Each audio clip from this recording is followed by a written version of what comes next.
Hello everyone, welcome to CNA, the daily newspaper analysis. So today we are back with a bunch of topics to discuss. But before starting, I just want to convey you a message that we are open with the sale of Diwali.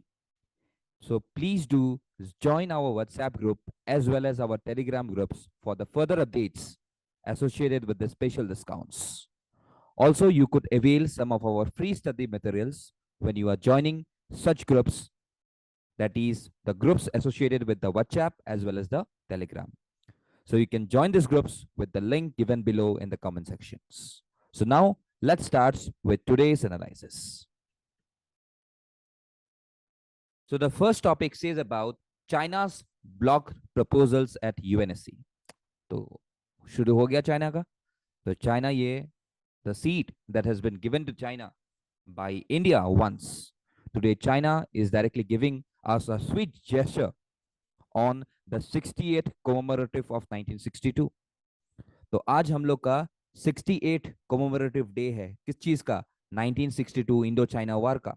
और China ने क्या एकदम बेहतर तोहफा दिया हम लोग को कि it blocked the proposals at UNSC, that is passed and that is very much important for a country like India. So today we could see about that China recently placed a hold on a joint India-US proposal to designate Lashkar-e-Toiba commander Shahid Mahmood under the United Nations Security Council 1267 list of terrorists affiliated to Al-Qaeda and ISIS. So what is this 1267 committee? It was set up in 1999, which was updated later in 2011 as well as 2015. And it maintains the list of terrorist groups affiliated to Al-Qaeda and ISIS. Also, it allows that any UN member state can propose the name that could be added to a consolidated list of terrorist groups.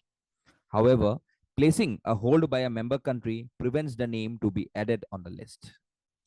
So what does this placing a hold means in context of this country? So देखो, the rules of 1267 committee, it directly states, क्या state करता है? The names of the terrorist, okay, that can be only added as per no objection procedure followed by the member nations of the UNSC. ठीक है. और हम लोग जानते हैं चाइना क्या है? एक परमानेंट मेंबर है किस चीज का? UNSC के. So if any member of the UNSC places a hold on the listing of the name, that name cannot be added to the consolidated list of terrorist groups. And since China, जो मैंने बोला, is a permanent member, it has used its veto multiple times. Further, if any country places a hold on the proposed name, the 1267 committee is bound to resolve such issues within 6 months. And the holding country has to decide whether to accept the listing or place a permanent objection to it. So what are the reasons behind placing a hold by China? तो हम लोग जानते हैं the evergreen friendship and a bilateral tie between whom? Pakistan and China. So for example, China even kept placing a hold on the UNSC terror listing proposals of Masood Azhar in 2009, 2010, 2016, 2018. And it claimed it had inadequate information about Masood Azhar. बल्कि India ने बहुत सारा information दिया लेकिन फिर भी उन्होंने accept नहीं किया. However, China withdrew its hold in 2019 out of international pressure. तो ये भी होगा बैन एक टाइम में, लेकिन टाइम लगेगा थोड़ा, बिकॉज चाइना बहुत ज्यादा यहाँ पे अपना रोप जमाता रहता है, because it is got has a prominent seat. So further, as per the Chinese ambassador, China places a hold because it needs time to study the specific cases. And he further said that placing a hold does not mean that China has changed its position on counter-terrorism cooperation efforts. Also, moreover, we could see our India's permanent representative to UN कौन है आज? Ruchira Kambodji. She asked even to end the practice of placing holds and blocks on wrestling request. So what can be the other options left with India? See, India is consistently tried to build some of the international consensus on some of the cross-border terrorism activities. And its efforts were seen when Pakistan was placed on grey list under the FATF, that is the Financial Action Task Force, due to its inability to curb terror financing and even money laundering. तो 2012 से 2015 तक, फिर 2016-17 तक थोड़ा बहुत बाहर थे, फिर 2018 में हम लोग ने फिर ग्रे लिस्ट में उनको भेज दिया और आज भी वो लोग ग्रे लिस्ट में है. So finally, if you see about India and US have to build their own separate list of most wanted terrorists with a view to eventually receive global cooperation on banning them. क्योंकि जितने बार तुम UNSC में ये चीज लेके जाओगे तो obviously इसमें चाइना क्या करेंगे, होल्ड करेंगे बिकॉज जो उनका मित्र मुल्क है that is Pakistan, they have to maintain the मित्र मुल्क, they have to maintain the friendship that they have got, just because we all know that Pakistan has got enmity with countries like India. ठीक है, तो यहाँ पे इसी के लिए ये न्यूज में थे। तो ये जो 1267 लिस्ट ऑफ टेरर है ये बहुत ज्यादा इंपॉर्टेंट है। ओके, डायरेक्ट पूछ सकता है कि विच list of UN security council was on news, तो ये डायरेक्टली 1267 हो जाएगा आपका आंसर। ठीक है, चलो नेक्स्ट पे आते हैं। Nurture diversity by condemning hate speech, तो ये डायरेक्टली किसके ऊपर बात बोला गया है, हेट स्पीच के बारे में बोला गया है। ठीक है, जो हम लोग का यूएन सेक्रेटरी जनरल है एंटोनियो गुतेरेस, तो इनके द्वारा बोला गया है। तो ये हेट स्पीच के जो टॉपिक्स थे मैंने आपको बहुत सारा करवाया है। ठीक है, मैंने एनालिसिस में हेट स्पीच का बहुत सारा हम लोग ने टॉपिक्स लिया था in my past videos. Okay, so फिर भी मैं यहाँ पे फिर से बोल देता हूँ अबाउट हेट स्पीच। क्या होता है hate speech? It refers to the words whose intent is to create hatred towards a particular group. That group may be a community, a religion, or race. So this speech may or may not have meaning, but it is likely to result in violence. So the primary reason for the propagation of hate speech by individual is that they believe in stereotypes that are ingrained in their minds, and these stereotypes lead them to believe that a class or a group of persons are inferior to them and as such cannot have the same rights as them. And इसी के लिए ये hate speech promote होता है, क्योंकि हम लोग आज भी इक्वलिटी को रियलाइज नहीं कर पाए, दो we have got the right to equality right from the adoption of our respective constitution. So this stubbornness to stick to a particular ideology without caring for the right to coexist peacefully adds further fuel to the fire of hate speech. And in order to determine whether a particular instance of speech is hate speech or not, the context of the speech plays a very very important role. तो ऐसा नहीं है कि इसका बहुत सारा cases नहीं हुआ है. We have seen cases, be it in the high courts, be it in the Supreme Court, where such number of cases has been directly fought and where various number of arguments has been put up. So this multiple number of cases and the multiple number of investigations even laid down about the hate speeches that we can find today in our country. So this existence of this hate speech is not a new phenomena, but the creation of multiple platforms, especially social media, has led to hate speech not only on increasing, but also becoming more viable as well as abhorrent. तो जितना हम लोग का social media का use बढ़ता गया है, जितना हम लोग का सोशल मीडिया प्लेटफॉर्म बढ़ता गया है, उतना हम लोग का हेट स्पीच भी ज्यादा होता गया है. So if I talk about some of the social media platforms, be it Facebook, be it Instagram, be it WhatsApp, so all these areas has got, and all these areas have got some number of hate speeches that is very much tended in this respective area. So आज अगर मैं बोलूं about the most prominent instance with regard to the persecution of the Rohingya Muslims by the Myanmar's military junta, तो ये totally hate speech के द्वारा हम लोग का यहाँ पे बढ़ा, जो जो टेंडेंसी इन लोग के ऊपर, जो हेट्स इन लोग के ऊपर बढ़ा है, just because of the tendency of the military junta doing some of the atrocities through the hate speeches to these people who are facing some number of resistance directly from their respective countries military. तो ये हम लोग का hate speech के बारे में बोला गया है यहाँ पे एंटोनियो गुतेरेस के द्वारा. ठीक है, कि we have to nurture the diversity by condemning the hate speech. तो हम लोग वो डाइवर्सिटी एक्सेप्ट करना पड़ेगा. We have to see about the diversities, that how this diversities can be there. आज इंडिया में ही देख लो, we have got a lot many number of diversity, we are a unity in diversity, but still we are getting, just because of this diversity is present, we are having more and more number of hate speeches. तो आज hate speech का जो हम लोग का position है India में, ये क्या है?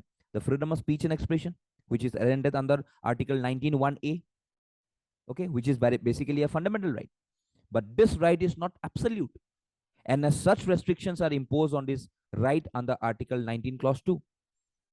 So it has to be understood that the right to free speech ends where hate speech begins. And under the pretext of exercising inherent rights, many commit the crime of hate speech, leading to an air of distrust and terror. So it must be appreciated that liberty is there for all. And if in the name of free speech, a hate speech is delivered, which marginalizes certain people, then the liberty of those people is snatched away. So though we have got various number of penal provisions, supposedly आज अगर मैं IPC के बारे में बोलूं तो 153A as well as 153B, तो ये डायरेक्टली किसके ऊपर बोलते हैं? It says about the punishment that cause enmity and hatred between two groups.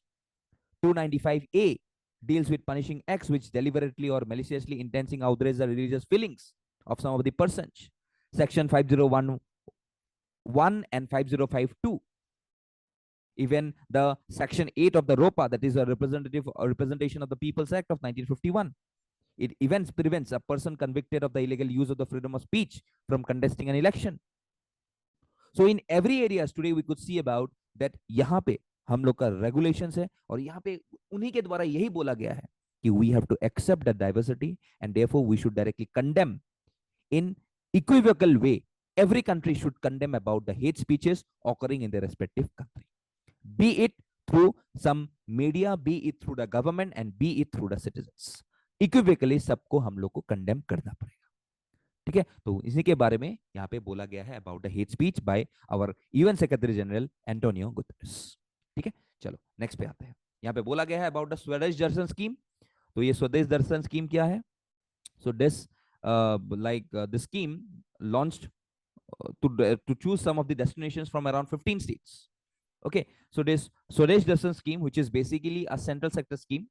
Okay, it was launched around 2014-15. और किसने लॉन्च किया था? Ministry of tourism and culture. And it's basically focus on the integrated development of the theme based tourist circuits. और इसका main motto क्या था, M क्या था इसका? To promote, develop and harness the potential of tourism in India. And therefore under the scheme the ministry of tourism provides central finance assistance to state government and union territory administrations for the infrastructure development of the circuits. So the scheme was envisioned to synergize with other governments schemes such as Swachh Bharat Abhiyan, Skill India, Make in India, with the idea of positioning the tourism sector as a major engine for job creation. And supposedly, if I say about some of the important and some of the prominent circuits which were launched under this, were the Buddhist tourist circle, Ambedkar tourist circle, North East tourist circle. तो ये बनाया गया था with this respective scheme. तो आज अगर मैं स्वदेश दर्शन 2.0 के बारे में बोलूं, it is the revamp version of the original scheme. So this scheme has been revamp with the mantra of vocal for local. Okay, vocal for local. तो ये आजकल देखोगे कि लाइक एक स्टिकर लगा रहता है. किस चीज का? एक स्टिकर लगा रहेगा आफ्टर द व्हीकल. व्हीकल के पीछे वाला ग्लास में देखना, सब गाड़ी में जो नया नया गाड़ी आया है तो वहां पे एक स्टिकर लगा रहता है वोकल फॉर लोकल. तो ये क्या है? स्वदेश दर्शन स्कीम का 2.0 का स्कीम मंत्र है. And it moves away from the theme based tourist circuits and focuses on reviving destination tourism. तो ये थीम बेस्ड टूरिस्ट सर्किट्स वाला जो कंसेप्ट है, ये स्वदेश दर्शन 1.0 जो पहले का था उसका था. लेकिन अगर मैं 2.02 के बारे में बोलूं तो ये बताया गया है about focus on reviving destination tourism. So here it develops और aims to develop sustainable and responsible destination with a tourist and a destination centric approach. And under the scheme, 2 to 3 destinations each have been selected from 15 states, and some of the prominent places identified are Jhansi, Prayagraj in Uttar Pradesh, Gwalior, Chitrakoot and Khajuroho in Madhya Pradesh, and Ajanta and Ellora in Maharashtra. तो ऐसे करके यहाँ पे हम लोग जो ये 100% centrally funded scheme है, इसको हम लोग थोड़ा बूस्ट करके हम लोग का टूरिज्म सेक्टर को हम लोग थोड़ा ग्रोथ रेट में बढ़ाना चाहते हैं. सो आज अगर मैं बताऊं about the contribution of this sector, that is the tourism in terms of employment, तो 2017-18 में we could see about 14.7% of its contribution. 18-19 में it was around 14.87%, and around in 2019-20 we could see about 15.34%. So total jobs generated by tourism is around today, अगर मैं बोलूं 2019-20 का वाला census में, ठीक है, तो यहाँ पे total jobs created was around 79.86 million. ठीक है, 79.86 मिलियन क्या था यहाँ पे जॉब्स क्रिएट हुआ था, just because of this number of schemes directly running. तो इसीलिए we could see about that to create jobs which includes even self-employment for local opportunities. So we should directly go ahead with such number of schemes, basically the revamped version of the Swedish justice scheme, which now basically focus on destination tourisms. ठीक है, तो इसीलिए ये स्वदेश 2.0 news पे था, बहुत important है, देख लेना। ठीक है, नेक्स्ट पे आते हैं, mission to save critically endangered vultures. तो we have seen about that slowly and slowly the population of the vultures are declining, and we could see about that 1993 से 2003 तक, in this whole decade there was a decline of around 96% of the India's vulture population. सोच लो, 96% vultures in this whole decade of 93 to 2003 ये decline हो गया था. Okay, and the central government put in place some of the action plans so as to manage or so as to protect this respective species. And therefore we could see about that slowly and slowly a plan was started which was basically known as the vulture action plan. So this vulture action plan, here the vulture numbers saw a decline, जो मैंने बोला. But today we could see that these vultures who are basically capped under the critically endangered category, so they have, so before they have got wiped out in this country, इनको protect करना हम लोग के लिए बहुत जरूरी पड़ गया. क्यों ये लोग डिक्लाइन हुए थे इतना? Because the cause of decline was established to be a drug which is known as diclofenac. That is a veterinary non-steroidal anti-inflammatory drug, जिसको हम लोग बोलते हैं NSAID. That is a veterinary non-steroidal anti-inflammatory drug, which was used to treat plain and inflammatory diseases such as gout in carcasses that vultures would feed off. So just 0.4 to 0.7% of the animal carcasses contaminated with diclofenac was sufficient to disseminate around 99% of the vultures population. So therefore, the Ministry of Environment, Forest and Climate Change released the action plan for vulture conservations around 2006 with the Drugs Controller General of India banning the veterinary use of diclofenac in the same year. So today we could see about that the objectives of the action plan for vulture conservation, which was basically focused around the period of 2020 to 2025. तो यहाँ पे drug control एक main area है. Okay. Also to carry out the safety testings of these available NSAIDs. तो कहाँ पे हम लोग safely इसको use कर सकते हैं, उसका भी एक हम लोग का major role है यहाँ पे. Also we need to upscale the conservation tactics. Okay, because to implement the vulture safe zone program at various places, we need some of the existing population of vultures. So आज अगर मैं बोलूं about the country of India, today we could see about that हम लोग का यहाँ पे एक there are 9 species of vultures that can be found in India. तो यहाँ पे देख सकते हो इनका photos, 9 species. And owing to this 9 species, 5 belong to the genus which is known as gyps, GYPS. ठीक है, और ये कौन कौन सा है? That is the Oriental white-backed vulture, long-bill vulture, slender-bill vulture, Himalayan vulture and Eurasian griffon. तो ये 5 gyps genus पे आता है, और rest 4 are very much of monotypics. And this includes what? Red-headed vulture, Egyptian vulture, bearded vulture and cinereous vultures. तो आज यहाँ पे हम लोग को इतने सारे vultures मिलते हैं. तो इसके protections के लिए we could see that national level में Central Zoo Authorities and Bombay National Historical Society established various number of vulture conservation breeding programs. Also, a vulture care center has been established at places like Haryana to study the cause of deaths of vultures in India. Jatayu Conservation Breeding Centers in Pinjore is the world's largest facility, जो कि हम लोग का बीर शिकारगार wild life sanctuary के अंदर आता है. अगर इंटरनेशनल वे में देखें तो एक स्कीम है, उसका नाम है हम लोग का SAVE, and the acronym stands for Saving Asia's Vultures from Extinction. So the safe partners और वेरियस कंट्रीज, इवन नेपाल है, यूके है, ठीक है। Then we could see about the geological society of London. तो ये सब बहुत है। तो ये जो एक टर्शरी रोल पे आता है अबाउट किलिंग, जो कर्कस पे डिपेंड करता है, जो हम लोग का decayed, dead and decayed matters को खा लेते हैं, तो it's a very important element of our food cycle. So without vultures it will be very much difficult to even balance our food cycle, ठीक है, because they are basically some number of tertiary consumers, ठीक है। तो इसीलिए we have to maintain the critically endangered vultures so that it could come from critically endangered to at least some around vulnerable categories so that it can be available in plenty and we could directly save our nature, ठीक है। चलो next पे आते हैं, Japan's unification of church. तो यहाँ पे we could see about that today जो ये जापान है, ठीक है, तो जापान में एक प्रॉब्लम चल रहा था ड्यूरिंग द टाइम ऑफ जो like this time period of Shinzo Abe. तो शिंजो आबे को जिसने मारा था, ठीक है, तो he was basically angry about Shinzo Abe because Shinzo Abe was basically focused towards this unification of church, okay, जो एक religious organization है और एक religious groups है। So यहाँ पे अभी after this his death, the Japanese government ordered an immediate investigation into this unification church, which is basically a religious groups that has come under the scrutiny under the assassination of the country's former premier Shinzo Abe. So this organization was basically founded by Sun Myung Moon in 1954 in South Korea. And the church is known for its ultra-conservative and anti-communist views.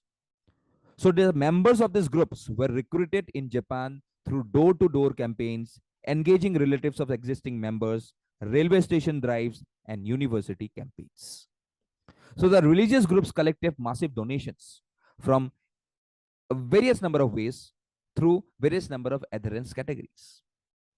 So in 1968, Mr. Moon established the Federation for Victory over Communism, the church's political wing. And slowly through missionaries, this group came towards Japan and even Japan को भी इसका चपेट में ले लिया.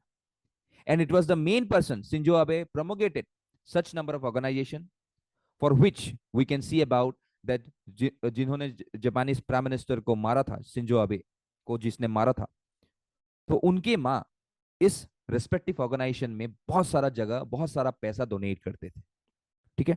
And because यहाँ इन लोग का जो हालत है ये बहुत खराब थे, ये लोग इकोनॉमिकली थोड़ा बैकवर्डनेस थे, लेकिन फिर भी instead of concentrating on the family, the mother donated every money in this unification church. तो ये जो शूटर था इसको पसंद नहीं था। सो इसी के वजह से because the grandfather of Shinzo Abe was very much interested with this respective group, तो इसी के बेसिस पे शिंजो आबे भी बहुत इंटरेस्टेड है, तो उन्होंने ठान लिया था कि मैं इनके ग्रैंडसन को मार के रहूंगा। सो अभी इसीलिए यहाँ पे एक प्रोब शुरू किया गया है कि what is the activities that is directly happening, what this unification group has got a role, because उन्होंने जो शूटर था वो शूटर ने यहाँ पे एक्सेप्ट किया है, just because of this group I killed the grandson of the Japanese ex premier Shinzo Abe. So यहाँ पे वही सब एक इन्वेस्टिगेशन शुरू हुआ है, तो देखते हैं बाद में क्या होता है। So the result not yet came, okay. So अभी बस इन्वेस्टिगेशन चल रहा है, तो जब रिपोर्ट आएंगे मैं फिर से टॉपिक लूंगा एंड फिर I will directly discuss this topic in land, okay. तो चलो लास्ट में आते हैं about the editorial Turkish foreign policy, the east west divide. तो today we could see about that जो टर्की है, Turkey is a country which is directly at the center of some number of regional diplomacy, okay. So today if you go for this regional diplomacy and about the highlights today, see Turkey जो ये regional diplomacy हो रहा है that is between Russia and Ukraine, Turkey यहाँ पे बीच में फंस चुका है, ठीक है। So the origin of Turkish ideology of pan Turkism dates back to mid 19th century when the campaigns for uniting Turkish people in Russia gained tractions, and its geographical scope eventually became much wider, covering the huge spread of the Turkic people from the Balkans to the Great Wall of China. However, we could see about that in 20th century, the decline of this Turkey began with the integration of the Turkic people into other states. So today, various number of steps has been taken by even President Erdogan to establish the relations about the other countries. Because today we see that the West directly hates Israel, but Turkey rebuilds bridges with Israel, meeting its prime minister on the sidelines of the UN National General Assembly and pledging to cooperate on some number of shared security and energy interests. Also, Turkey today is engaging with Syria because we can see Turkish president meeting even the Syrian president. So today, if you see about the NATO members, so it retains its tough posture on Sweden's membership on the NATO and also maintains its confrontations with the fellow NATO members, that is Greece, because we know about the problems of the Turkey as well as Greece. So today we have been faced, or Turkey have been faced with a lot many number of concerns as well as challenges, because Turkey is concerned about the expanding ties between Greece and United States. Because the deployment of the US military supplies on the islands in the Aegean that are close to Turkey is a violation of several agreements, including the agreements between Turkey and Greece, that is the Lausanne Agreement as well as the Paris Agreement. Also, Cyprus and the East Mediterranean is an issue of contest between US and Turkey, because the US removed restrictions on defense supplies to Cyprus in response, denying refueling and repair facilities to Russian naval vessels. So what's the stand of Turkey today in these very occasions? So we could see about that Turkey concluded an energy agreement with the Tripoli-based Libyan government for joint exploration of hydrocarbon resources in the East Mediterranean. And it is the only NATO member which can engage with Russia and mediate in the Ukraine war. So Turkey successfully negotiated the grain agreement with Russia and Ukraine.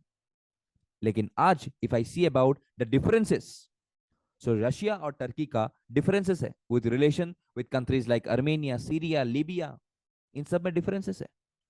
Also, Turkey exports a lot many number of items to Russia, which has increased to around 75% of over last year, and it has emerged as a major importer of the Russian energy. So the Russian president has reciprocated the proposing that Turkey became a hub for supply of Russian gas to Europe. So therefore, even today, we could see about Turkey indicating its interest in the membership of the SCO. तो सब जगह today this country as Turkey is going on with all relationship with every other countries in this multipolar world. लेकिन फिलहाल we could see about that Turkey is facing some of the serious economical crisis. और इसके बाद भी we could see about some of the Kurdish hostility and confrontations with countries like Greece is making some of the problems in this whole area. तो आज Turkey अपना interest मोनोपोलरिटी बाइपोलरिटी नहीं रखना चाहते. It wants to go multipolar so that it could term with each and every country that is basically having some of the good economy, that is basically showing some of the prospects. तो आज अगर Turkey हम लोग को criticise कर रहे हैं, तो कल परसों even Turkey directly lays down some of the good hands with countries like India. So that's the role over here where Turkish foreign policy is directly making the East-West directly divide. Being even a member of NATO, they are even terming with the largest importer of the Russian gas. तो यहाँ पे अभी थोड़ा dispute चल रहा है of this very country and about its policy. Okay, so that was the analysis of this editorial. तो यहाँ पे देख सकते हो the Turkey as a country, the capital over here Ankara. We can see about the Korogulu mountains. देख लो ये सब बहुत important हो सकता है. Then we can see about the Anatolian Plateau. Then we can see about the Taurus mountains. Okay, यहाँ पे Eastern Taurus है. ये Lake Van है, very important lake. Okay, this is Lake Tuz over here. Okay, so we can see Euphrates over here. So therefore, this is a very important elements of this Turkey. We can see Istanbul over here. We can see the Sea of Marmara, the Bosphorus Straits, the Dardanelles Straits over here. So ये बहुत important है about this Turkey, because Turkey अभी news में है. तो ये जितने भी geographical locations है, to which country is this location? Supposedly the Black Sea is directly connected to the Mediterranean Sea through which number of states? It's the sea is the Bosphorus Straits as well as the Strait of Dardanelles. तो ये connect किया जाता है, तो ये भी बहुत important बन जाता है. ठीक है, तो ये देख लेना, ज्योग्राफिकल लोकेशंस भी बहुत इंपॉर्टेंट है.